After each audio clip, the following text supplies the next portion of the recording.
Welcome to Kali twisted stories part 33। जय माँ काली, जय माँ तारा, आप सबका भला हो। आज के इस एपिसोड में हम सोनू भाई की दिनचर्या से स्टार्ट करेंगे। सुबह से दिमाग ख़राब हो गया था उनका।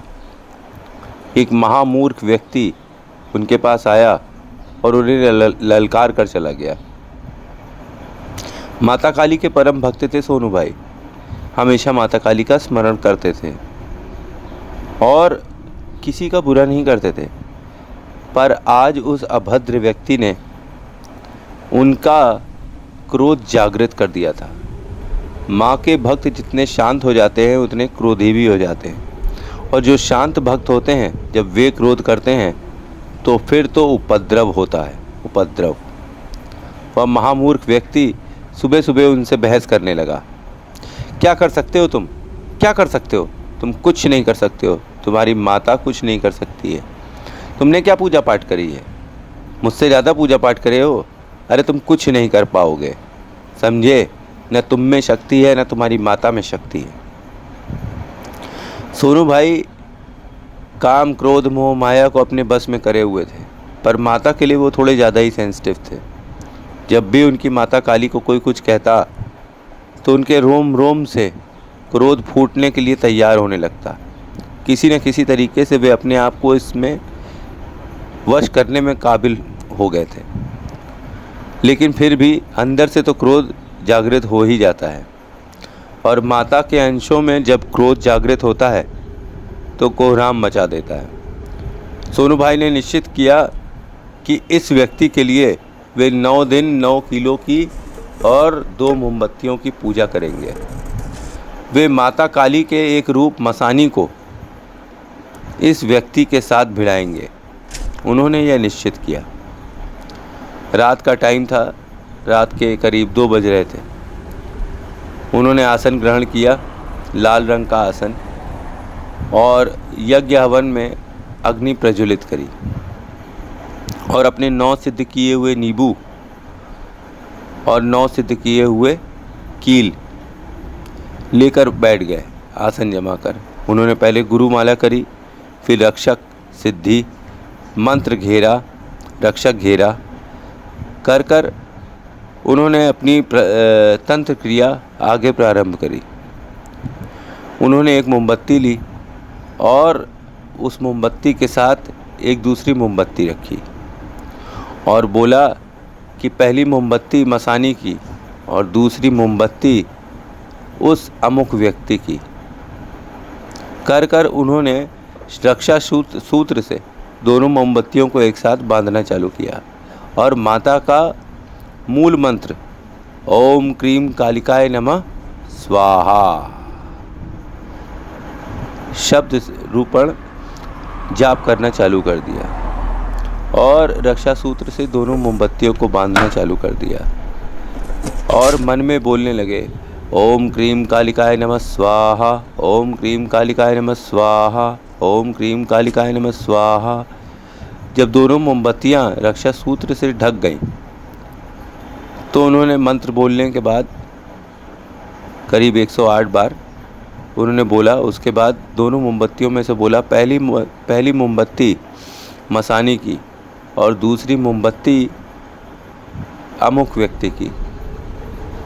कहकर उन्होंने पहला कील निकाला और उसमें गाड़ा और दूसरी साइड से नींबू उसमें लगा दिया। नींबू के ऊपर उन्होंने अमुक व्यक्ति का नाम लिखा। ऐसा कर कर उन्होंने 9 दिनों तक यह प्रक्रिया रोज़ के रोज़ ये तंत्र क्रिया वे रात में करते और ज़्यादा से ज़्यादा ओम क्रीम कालिकाय नमः स्वाहा का जाप करा करते। उन्होंने 9 दिनों में 9 दियों की पूजा करी। हर दिए के लिए उन्होंने 10,000 जाप सुनिश्चित किया, क्योंकि वे सुबह ऑफिस भी जाया करते थे और वो एक गृहस्थ भी थे और सारा समय वो इन सब चीज़ों में नहीं दे सकते थे। पर उन्होंने अपना जो भी समय था हमेशा माता काली को दिया था। इसीलिए उनके कम जापों में भी माँ संतुष्ट हो जाती थी।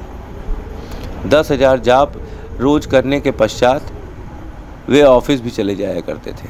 ऑफिस से वापस आते और वही नींबू कील और मोमबत्ती की प्रक्रिया फिर अपनाते। 9 दिनों के पश्चात 2 मोमबत्तियों के साथ 9 नींबू और 9 कील तैयार होकर खड़े हो गए थे। यज्ञ हवन से बांधे होने के कारण वे ऐसे लगते थे जैसे कि कोई पेड़ है जिसके ऊपर 9 तरबूज लटके हुए हैं। खैर, उन्होंने इस यंत्र को निकाला और 10वें दिन माता काली का आवाहन किया। ओम क्रीम कालिकाय नमः, ओम फट स्वाहा। ओम क्रीम कालिकाय नमः, ओम फट स्वाहा। आज का मंत्र रोज के मंत्र ओम क्रीम कालिकाय नमः स्वाहा से अलग था। आज हुम फट स्वाहा था। मतलब माँ, अब तुम प्रकट हो, तुम्हें आना ही होगा माँ, प्रकट हो माँ, प्रकट हो माँ, प्रकट हो माँ। 10वें दिन सोनू भाई उस यंत्र को सामने रख कर, मतलब दो मोमबत्ती रक्षा सूत्र से बंधी हुई, हर कील उसमें 9 जगह गड़ी हुई और उन कीलों के दूसरे छोर पर 9 नींबू शत्रु का नाम लिखकर भेदन करते हुए और रक्षा मंत्र, गुरु मंत्र और उसके बाद सिद्धि मंत्र ओम क्रीम कालिकाय नमः स्वाहा करके 9 दिन बनाए हुए इस यंत्र को उन्होंने उठाया और जाप करना स्टार्ट कर दिया। ओम क्रीम कालिकाय नमः हुम फट स्वाहा, ओम क्रीम कालिकाय नमः हुम फट स्वाहा, ओम क्रीम कालिकाय नमः हुम फट स्वाहा। आज सोनू भाई को 10,000 बार इस मंत्र का जाप करना था और जैसे ही 10,000 मंत्र ख़त्म हुए, सोनू भाई ने वो दोनों मोमबत्तियाँ जिनकी आगे की बत्तियाँ एक दूसरे से जुड़ी हुई थी, उसमें अग्नि प्रज्वलित कर दी। अग्नि प्रज्वलित होनी थी कि सोनू भाई को लगा कि माता दर्शन दे रही है। सोनू भाई ने अपनी आंखें धीरे से खोली तो सामने देखा कि उनकी सिद्धि साधना क्षेत्र, मतलब उनके कमरे में कोई बूढ़ी औरत आई हुई है और बोली कि लगता है बड़े दिन से तूने खाना नहीं खाया है। सोनू भाई कुछ न बोले, वो केवल एकटक देखते रहे। उनको ये आश्चर्य नहीं हुआ कि कमरे में इतनी रात में कैसे कोई बुढ़िया आकर खड़ी है, क्योंकि इसके पहले भी उनको कई अनुभव माता के हुए थे। तो उनको लगा हो ना हो ये माता का ही एक रूप है, हो सकता है ये मसानी माता का रूप है। उन्होंने बोला कि तुझे भूख लगी है? तो सोनू भाई ने कुछ नहीं बोला। उस बुढ़िया ने अपने हाथ में एक इंसान की खोपड़ी रखी हुई थी जो उल्टी थी। उसके अंदर पका भुना हुआ मांस था। कहा अगर तू किसी को चोट पहुंचाना चाहता है तो खुद को भी चोट पहुंचाना पड़ेगा। मुझे पता है तू मांस नहीं खाता है, पर अगर तू किसी को चोट पहुंचाना चाहता है तो तुझे ये मसान का मांस खाना ही होगा। कहकर उस बुढ़िया ने मांस का एक टुकड़ा उनकी साइड बढ़ा दिया। सोनू भाई ने बिना हिचकिचाते हुए तुरंत वो मांस का टुकड़ा मुंह में चबाया और निगल गए। बोले माँ के अपमान के सामने अपना अपमान या सम्मान या इच्छा निच्छा कुछ नहीं। जिसने माँ का अपमान किया है उसका भी घोर अपमान हो। जब उन्होंने मांस का टुकड़ा निगल लिया तो बुढ़िया बोली अब तू माँ के हर प्रसाद के लायक है। तूने माँ को हर तरीके से अपना लिया है। हम तुझसे प्रसन्न हैं। जा, कल से 9 दिन में उस व्यक्ति के साथ जो घटना होगी वह अभी जीवन भर याद रखेगा और तेरे सामने नाक रगड़ कर रोएगा। दूसरे दिन सोनू भाई जब ऑफिस गए तो वही महामूर्ख व्यक्ति जिसने 10 दिन पहले झगड़ा किया हुआ था माता के नाम पर, वह आया। बोला भाई क्या दिक्कत क्या हो रही है, मुझे समझ में नहीं आ रहा है। मुझे रात में कोई एक बहुत ही भयानक बुढ़िया आके डराया करती है और उसके साथ तुम खड़े रहते हो। तुमने क्या मेरे ऊपर कुछ किया है?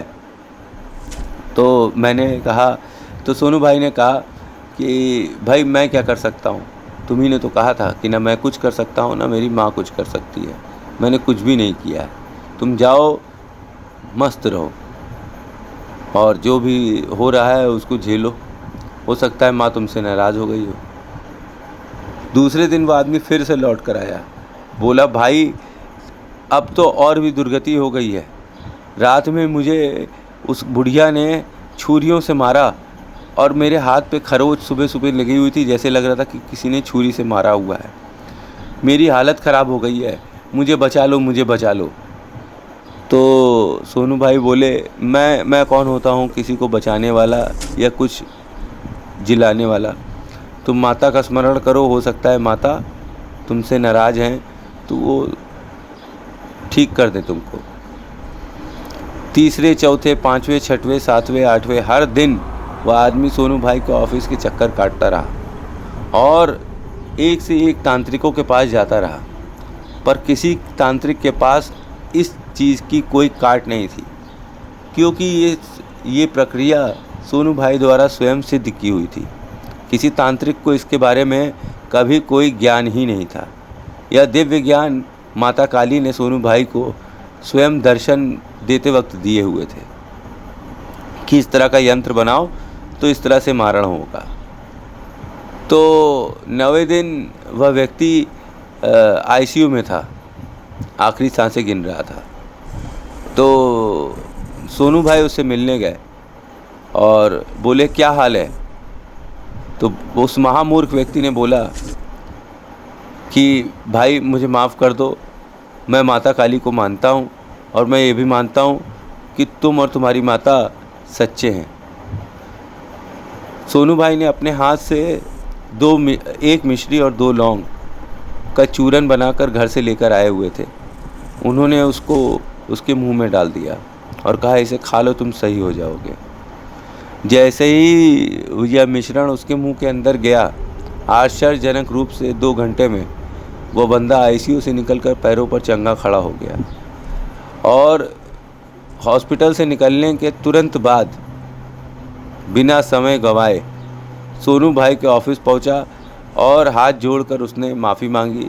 कहा माता काली मुझे माफ़ करें, सोनू भाई मैंने कुछ गलती बोला हो तो मुझे आप भी माफ़ करिए। मेरा दिमाग ख़राब हो गया था पर अब दुरुस्त है और मैं जान गया हूँ कि माँ काली सच में है इस कलयुग में और वो अपने भक्तों की लाज रखती है जैसे उसने आपकी रखी। और अब मैं भी माता काली का भक्त बनकर रहूँगा आपके साथ। तो कैसी लगी कहानी? अच्छी लगी कहानी? आई होप अच्छी लगी कहानी। Thanks for watching. जय माँ काली, जय माँ तारा। आप सबका भला हो।